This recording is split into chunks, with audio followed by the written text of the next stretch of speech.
సరిహద్దులు దాటిన phone tapping జాబితాలో తెలంగాణతో పాటు ఏపీ నేతల ఫోన్లు కూడా ట్యాప్ చేసిరట. ఏపీ కాంగ్రెస్ చీఫ్ షర్మిల కదలికలు, సంభాషణలపై నిఘా. ఎప్పటికప్పుడు ఆ వివరాలు నాటి ఏపీ సీఎం జగన్కు చేరవేత. తవ్వుతున్న కొద్దీ బయటపడుతున్న ప్రభాకర్ రావు లీలలు. నేడు ఆయన్ను మరోసారి విచారించబోతున్న సిట్. ఎవరి ఆదేశాలతో ఫోన్ ట్యాపింగ్ జరిగిందన్నది నిర్ధారించుకునే ప్రయత్నంలో అధికారులు. టీపీసీసీ చీఫ్ మహేష్ గౌడ్, గాలి అనిల్ కుమార్, గద్వాల నేత సరిత వాంగ్మూలాల నమోదు. ఫోన్ ట్యాపింగ్ కేసులో కేసీఆర్, కేటీఆర్తో పాటు సంబంధిత అధికారులను శిక్షించాల్సిందే. మహేష్ గౌడ్ నేడు సిట్ ముందుకు బీజేపీ నాయకులు. ఒకటి గుర్తుపెట్టుకోండి వెరీ క్లియర్గా, కేసీఆర్ దొరకడానికి ఒక ప్రధానమైన కేసు ఉన్నది. నేను నిన్న కూడా ఎక్స్ప్లెయిన్ చేసిన.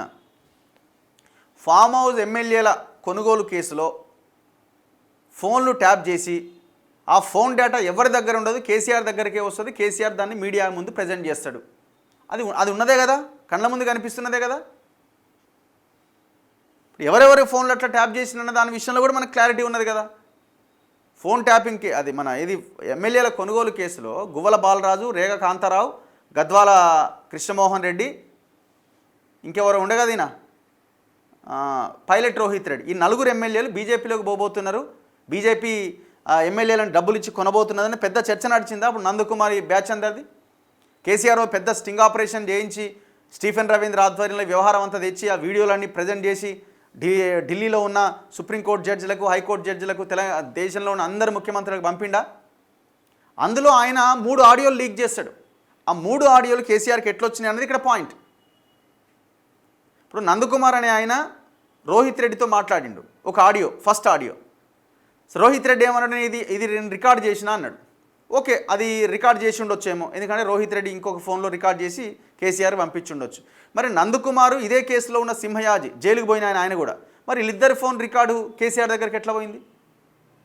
పోవడానికి అవకాశం ఎట్లా పోయింది అని అంటే ఫోన్ ట్యాప్ చేసి ఆ రికార్డు కేసీఆర్కి పంపించారు. నందకుమారు, రామచంద్ర భారతి, సింహయాజీ మాట్లాడిన కాన్ఫరెన్స్ కాల్ డేటా కూడా కేసీఆర్ దగ్గరికి పోయింది.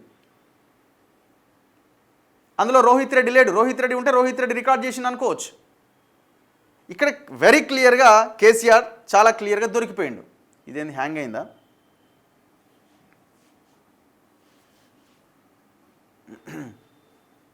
అయితే ఇక్కడ మరి ఈ పర్టికులర్ కేసు విషయంలో మరి ఎందుకో సైడ్ ట్రాక్ పట్టింది ఈ విచారణ.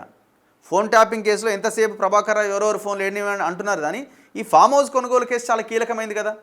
మరి బీజేపీ కూడా అడుగుతలేదు ఇందులో.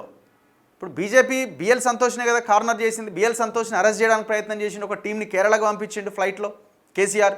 మరి బీజేపీ వాళ్ళు ఎందుకు మాట్లాడతలేరు? అండ్ ఇంకొకటి నాకు తెలిసిన విషయం ఏంటంటే చాలా గొప్ప విషయం.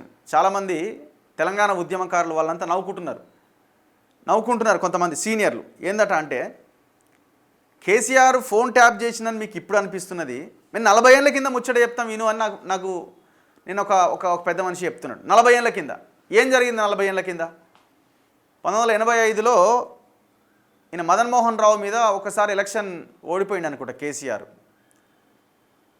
సో తర్వాత 85లో మళ్ళీ ఎన్టీఆర్ ఆధ్వర్యంలో ఎలక్షన్ వచ్చింది. టీడీపీలో ఉన్నాడు, అప్పుడు గెలిచిండు. అయితే ఆ మదన్ మోహన్ రావు ఎలక్షన్ ఆయన అవతల వైపు, ఈయన టీడీపీ నుంచి కేసీఆర్. 85 ముచ్చట చెప్తున్నాను నేను, ఇప్పుడు కాదు. అంటే ఫోన్ ట్యాపింగ్ చేయడంలో అవతలోడి యొక్క సమాచారం తెలుసుకొని వాడిని స్ట్రాటజీగా దెబ్బ కొట్టాలి అన్న విషయంలో కేసీఆర్ ఎంత ముందస్తుగా 40 ఏళ్ళ కిందనే ఆలోచించిండో చూడండి. ఆనాడు ఫోన్లు ఉన్నాయా? ఫోన్లు లేవు. అంత మాన్యువలే కదా అప్పుడు. అంత సబ్స్టేషన్, అక్కడ టెలిఫోన్ ఎక్స్చేంజ్, మనకి ఇట్లా తిప్పే ఫోన్లు ఇవే ఉండేది కదా. అప్పుడు పెద్దగా ట్యాపింగ్ మీద వీటి మీద కూడా పెద్దగా ప్రజలకు అవగాహన కూడా లేదు, అసలు ఆలోచన కూడా వచ్చేది కాదు. 40 ఏళ్ళ కింద ఇదే కేసీఆర్ 1985 ముచ్చట చెప్తున్నా నేను. ఆ టెలిఫోన్ ఎక్స్చేంజ్లో మల్లికార్జునన్ ఒక కోమట ఆయన పనిచేస్తుండేదట. మల్లికార్జునన్ ఈ ఎలక్షన్ వచ్చింది, నోటిఫికేషన్ వచ్చింది, హడావుడి నడుస్తున్నది. మదన్ మోహన్ రావు ఎవరెవరితో మాట్లాడుతున్నాడు, ఏమేం చేస్తున్నాడని ఆ కోమట ఆయన మల్లికార్జున్కి 200 ఇచ్చి ఎవ్రీ డే సీడీ తెప్పించుకునేటోడట. ఏది మాట్లాడింది ఇప్పుడు ముచ్చట కాదు, 40 ఏళ్ళ కింద ముచ్చట ఇది. 2025లో ఉన్నాం. 1985లోనే ఈయన ఫోన్ ట్యాపింగ్కి పాల్పడ్డాడు. ఇది కాదని చెప్పమనండి ఎవరినైనా. ఇది అత్యంత విశ్వసనీయ అక్యురేట్ ఇన్ఫర్మేషన్ ఇది. మరి ఆ మల్లికార్జున గారు ఉన్నారో లేదో ఇప్పుడు ఆయన బయటకు వస్తే చెప్పాలి. ఇప్పుడు ఆ కేసులు గీసులు ఏమైతే దాని మీద కానీ ఆ మల్లికార్జున అంటే ఆయన ఆ రెండు ఇప్పుడు ఈయనకు అవసరం ఉండగానే ఫోన్ చేశాడు, ఇక పలానా ఈరోజు సీడీఆర్ నాకు మొత్తం కావాలనగానే క్యాసెట్ పట్టుకొని వస్తాడు. రాత్రి అయితే రేపు పొద్దుగాల ఆ క్యాసెట్ ఏంటంటే 200 రూపాయలు చేతిలో పెట్టాలి గంతే. ఇక మొత్తం ఆ 24 గంటల్లో మాట్లాడిన అంతా తెస్తాడు.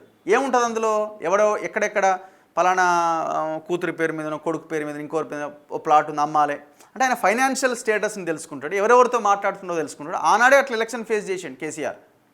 ఇక ఈనాడు ముఖ్యమంత్రిగా ఉండి ఇంత అడ్వాన్స్డ్ టెక్నాలజీ వచ్చిన తర్వాత ఫోన్ ట్యాపింగ్ చేయలేదంటే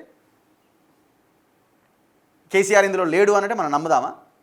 100%, 1000% ఉన్నాడు. నేను ఒక ఎగ్జాంపుల్ చెప్పిన, ఇట్లా చెప్పుకుంటూ పోతే కోకొల్లలు ఉన్నాయి. ఇంకా ఇప్పుడు ఆ మల్లికార్జున ఉన్నాడా లేదా పాతలో ఉంటే వెరిఫై చేసుకోండి. ఇది మన సారథి.